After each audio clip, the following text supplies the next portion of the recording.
Benarkah neraka itu ada? Bagian yang kedua. Shalom sahabat-sahabat semua. Kali ini kita akan melanjutkan pembahasan kita tentang neraka waktu lalu. Di part atau bagian pertama kita sudah membahasnya sampai di bagian saya memberikan ilustrasi bahwa di neraka itu tidak ada pengurangan atau istirahat. Bila sahabat-sahabat lupa atau belum mengikuti pembahasan sebelumnya, saudara bisa lihat di video part satunya. Oke, baik, saya lanjutkan ya part yang keduanya.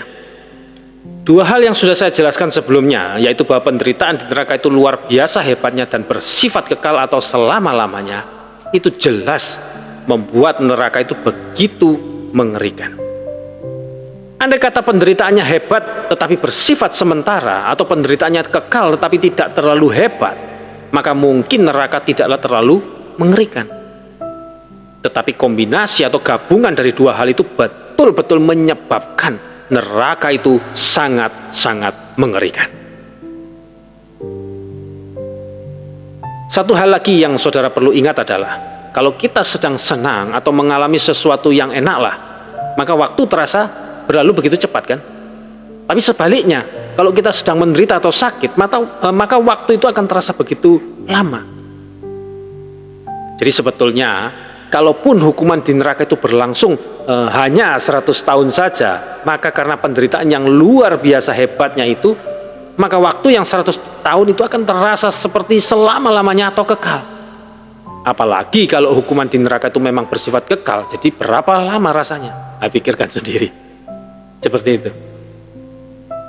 Karena itu tidak heran kalau Yesus berkata tentang Yudas, orang yang pasti akan masuk neraka ya. Yesus berkata sebagai berikut, celakalah orang yang olehnya anak manusia itu diserahkan.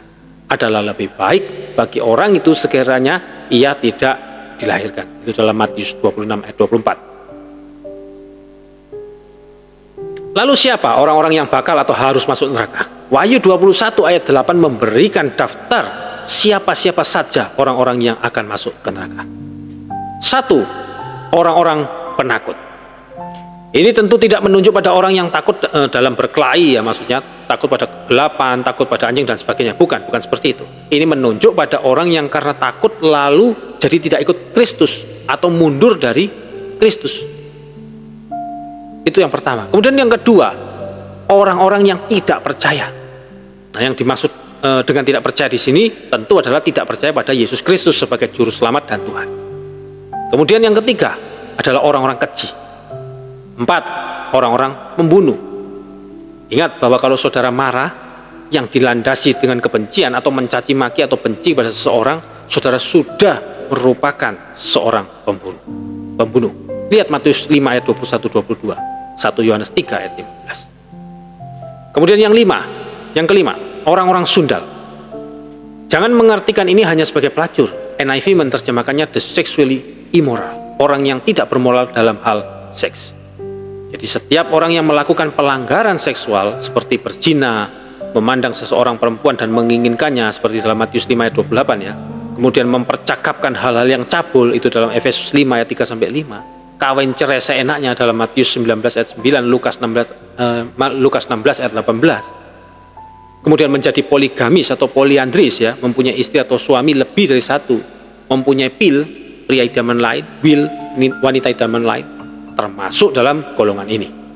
Mungkin sekali berzina itu enak, tetapi kenikmatan yang sebentar itu yang mungkin hanya 15-30 menit harus saudara tebus dengan mengalami penderitaan yang luar biasa hebatnya untuk selama-lamanya di neraka. Ingatlah ingatlah ini ya, setiap kali saudara mau melakukan perzinahan. Kemudian yang keenam, tukang-tukang sihir. Ini tidak menunjuk hanya pada dukun santet dan sebagainya saja. Tentu ini mencakup banyak hal, seperti contohnya main tenaga dalam, baik ikut latihan maupun disembuhkan dengan tenaga dalam ya. Kemudian yoga, wai tangkung, tai chi dan sebagainya. Main ramalan, nah, semua ramalan ya, kecuali ramalan kitab suci atau nubuat dan ramalan ilmu pengetahuan. Kemudian permainan cucing atau jai langkung, telepati, main dukun, santet, guna-guna dan sebagainya. Lalu hipnotis. Kemudian juga hati-hati dengan konselor Kristen ya, yang menggunakan hipnotis terhadap diri saudara. Ini termasuk okultisme. dan tidak seharusnya ada dalam suatu konseling Kristen. Memang dengan saudara menggunakan kuasa gelap, saudara bisa memperoleh keuntungan tertentu, mungkin kesehatan, uang, jabatan, cewek atau cowok, seks dan sebagainya. Tetapi itu semua harus saudara tebus dengan masuk ke dalam neraka selama-lamanya. Itu yang keenam. Kemudian yang ketujuh, penyembah-penyembah berhala. Masihkah saudara pergi ke gunung-gunung tertentu untuk sembahyang di sana? Masihkah saudara menyimpan jimat-jimat tertentu atau keris pusaka atau patung-patung berhala tertentu atau mungkin patung-patung orang-orang kudus, mungkin patung Maria atau mungkin Yesus juga untuk disembah? Masihkah saudara percaya pada patung-patung dewa dan sebagainya? Ini semua akan membawa saudara ke neraka. Seperti itu. Itu yang ketujuh. Kemudian yang kedelapan, semua pendusta. Tidak ada orang, kecuali Yesus ya, yang tidak pernah berdusta. Kalau saudara berkata bahwa dalam sepanjang hidup saudara tidak pernah berdusta, saya percaya bahwa kata-kata itu sudah merupakan dusta. Apakah dusta itu merugikan orang atau tidak, dan apapun alasan saudara untuk berdusta, itu tetaplah adalah dusta, dan itu akan membawa saudara ke neraka. Sebetulnya tidak ada orang yang bisa lolos dari daftar ini. Saudara pun tidak terkecuali. Jadi kesimpulannya, satu, kalau saudara belum percaya dengan sungguh-sungguh kepada Yesus Kristus, maka percayalah kepada Yesus Kristus sekarang juga. Dia sudah memikul hukuman dosa, termasuk neraka bagi saudara. Sehingga kalau saudara percaya kepada Dia, maka saudara akan diampuni dan tidak mungkin dihukum atau masuk ke neraka. Itu ayatnya ada dalam Yohanes 3 ayat yang ke-16, kemudian Roma 8 ayat yang ke-1.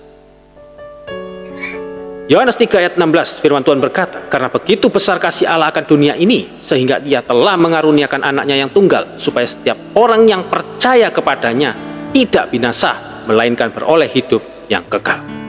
Kemudian Roma 8 ayat 1, demikianlah sekarang tidak ada penghukuman bagi mereka yang ada di dalam Kristus. Amin. Mengapa saudara mau mati dan menderita kalau Tuhan itu mau menawarkan kehidupan dan kebahagiaan secara cuma kepada saudara? Iya kan?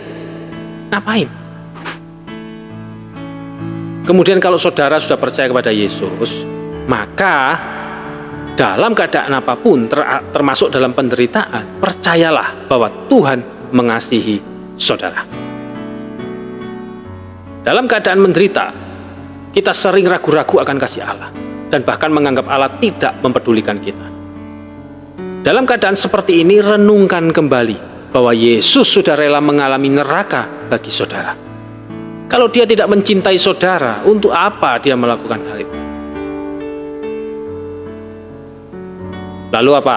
Kemudian, isilah hidup saudara itu dengan pujian dan syukur kepada Tuhan, dan kasihilah Tuhan lebih dari semua, dan berusahalah untuk hidup bagi Tuhan.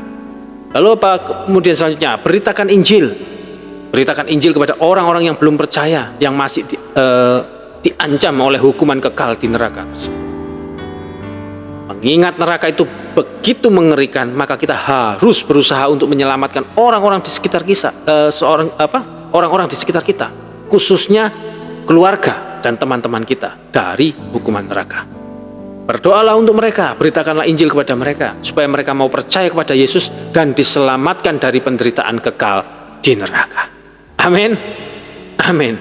Benarkah neraka itu ada? Maka jawabannya adalah ya, neraka itu ada. Oke, baik, itulah penjelasan tentang neraka dari saya. Kiranya dapat dipahami dan menjadi pencerahan bagi kita semua. Tuhan Yesus memberkati. Shalom.